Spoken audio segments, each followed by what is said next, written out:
दोस्तों नमस्कार, मैं हूं संजीत कुमार और आप देख रहे हैं बिहार टीचर न्यूज। दोस्तों आज बात करेंगे नियोजित शिक्षकों का पेमेंट आखिर क्यों नहीं हुआ।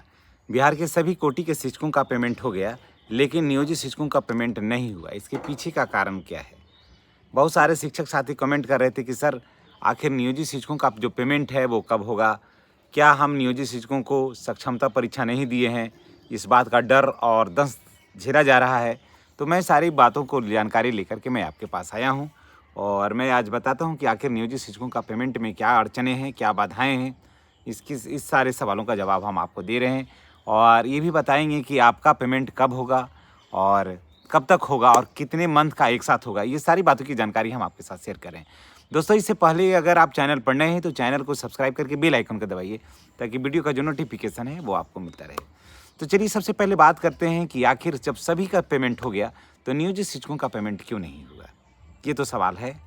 आखिर सरकार पहले ही कही थी कि पेंशन और पेमेंट के लिए पर्याप्त राशि रख ली गई है ना। पेमेंट और पेंशन के लिए पर्याप्त राशि रख ली गई है, कोई बड़ा पेमेंट नहीं करना है, तो फिर आखिर पेमेंट क्यों नहीं हुआ।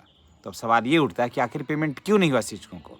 ये तो बहुत बड़ा सवाल है कि जब राशि आप रखे, बड़ा बड़ा योजनाओं पर आपने राशि लगाया भी नहीं, योजना पर जो राशियां लगाना था उसको रोक दिया कि पेमेंट करेंगे और पेंशन देंगे, तो आखिर पेमेंट क्यों नहीं हुआ शिक्षकों का। जब सरकार कहती है कि ऐप से हाजिरी बनाइए, सारे सिस्टम अप टू डेट होना चाहिए, तो पेमेंट भी तो अप टू डेट होना चाहिए ना।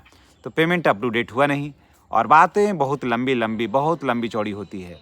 तो अब देखिए सरकार की जो खोखली नीति है वो धीरे धीरे सब उजागर होने लगा है, समझ गए।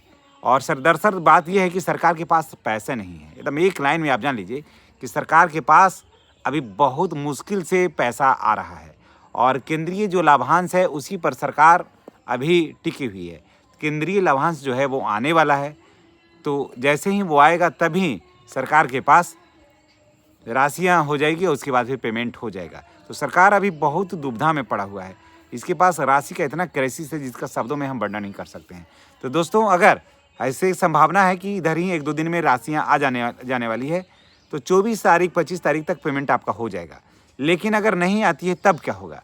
तो नहीं आती है ना, तो आपको मार्च और अप्रैल का पेमेंट जो है वो 8 से 9 तारीख तक या 5 तारीख से पूर्व जो है आपको पेमेंट, मार्च और अप्रैल का पेमेंट एक साथ हो जाएगा।